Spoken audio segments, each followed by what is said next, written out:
Today, you'll learn how to fill out any simple form in English. This is super helpful for travel, school, or even online shopping. It makes things much easier when you know the common words. Welcome to Daily English Bites. Have you ever looked at a form and felt a little lost? Many English forms use the same basic words. Once you know them, you're all set. Let's start with the very beginning of almost every form. You'll often see first name and last name. Your first name is your given name, the one your parents chose for you. My first name is Sarah. Your last name is your family name, also called your surname. For example, if my full name is Sarah Smith, then Sarah is my first name and Smith is my last name. It's quite straightforward, right? Imagine you're at the airport. They might ask for your first and last name. Knowing these helps you fill out the immigration form quickly. Next, forms often ask for your date of birth. This means the day, month, and year you were born. For example, if you were born on January 15, 1990, you'd write 15/01/1990 or January 15, 1990. Be careful with the order. In some countries, they write the month first, then the day. In others, it's day, then month. Always check if there's an example or a clear label like DDMMYYYY or MMDDYYYY. DD means day, MM means month, and YYYY means year. This is a common point of confusion. Have you ever gotten a date mixed up on a form? It happens. After your name and birth date, forms usually ask for your address. This is where you live. It includes your street number, street name, city, state, or province, and postal code. For example, 123 Main Street, Anytown, CA 90210. Your street number is the number of your house or building. The street name is the name of the road. City is your city. State or province is the larger region. And the postal code is a series of numbers and letters that helps mail services. Sometimes it's called a zip code in the United States. It's important to write your address clearly.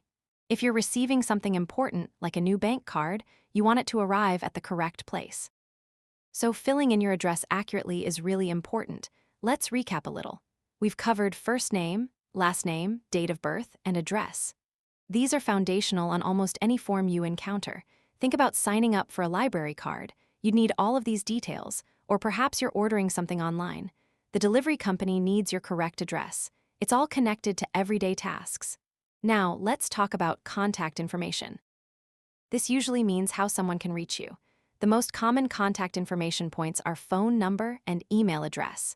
Your phone number is your telephone number, including your country code if you're filling out an international form. For example, +1 for the United States or +44 for the United Kingdom. Your email address is your electronic mail address, like yourname@example.com. These are crucial for communication. If there's a problem with your order, or if someone needs to confirm something with you, they'll use this information. Always double-check your email address for typos. One small mistake and the email won't reach you. Have you ever accidentally typed your email address wrong? It's easy to do. Sometimes, forms will ask for your nationality. This means the country you are a legal citizen of. For example, if you are from Japan, your nationality is Japanese. If you are from Brazil, your nationality is Brazilian. It's not about where you live now, but the country you belong to as a citizen. This is often important for official documents like visa applications or government forms. It helps identify your legal status. Another common field is gender. This usually asks if you are male or female. Sometimes, forms offer more options or a prefer not to say choice. Just choose the option that is right for you. Let's think about a common scenario, checking into a hotel. What kind of form might you fill out there? You definitely need your first name and last name. They'd probably ask for your date of birth for identification. Your address would be needed for their records. And of course, contact information like your phone number or email address so they can reach you during your stay. Maybe even your nationality if it's an international hotel. See how these words keep appearing? Another important section on many forms is signature. This is where you write your name by hand in a unique, personal way. It's like a special handwritten mark that proves you agree to something or that the information you provided is true. Below the signature line, you'll often see date again. This is the date you are signing the form. So you write your signature and then the date you signed it. This makes the form official. For example, when you open a bank account, you must sign many documents. Your signature makes it legal. Remember, your signature is personal. Let's do a quick recap. We've covered first name, last name, date of birth, address, contact information, including phone number and email address, nationality, gender, and signature. You're building a great vocabulary for forms. What about forms that ask for emergency contact? This means a person they can call if something bad happens to you. It's usually a family member or a close friend. You would write their name and their phone number. This is for your safety. For example, if you have an accident, the hospital can call your emergency contact. It's a very important piece of information to provide when asked. Sometimes forms have a section for occupation. This is your job or profession. For example, teacher, engineer, student, or doctor. You just write what you do for work. If you don't work, you might write unemployed or student. It gives a general idea of what you do. It's not always on every form, but it's common on official ones.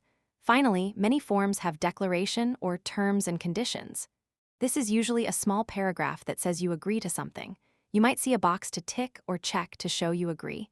It usually says something like, "I confirm that all information provided is true and correct." By ticking the box or signing, you are saying you understand and agree. This is common for online registrations or contracts. Always read it if you can, even if it's just a quick scan. So you see, filling out forms in English is not so scary once you know these key terms. First name, last name, date of birth, address, phone number, email address, nationality, gender, signature, emergency contact, occupation, and declaration. These words are your friends. Practice them, look for them on forms, and don't be afraid to ask if you're unsure. You're doing great with your English learning journey.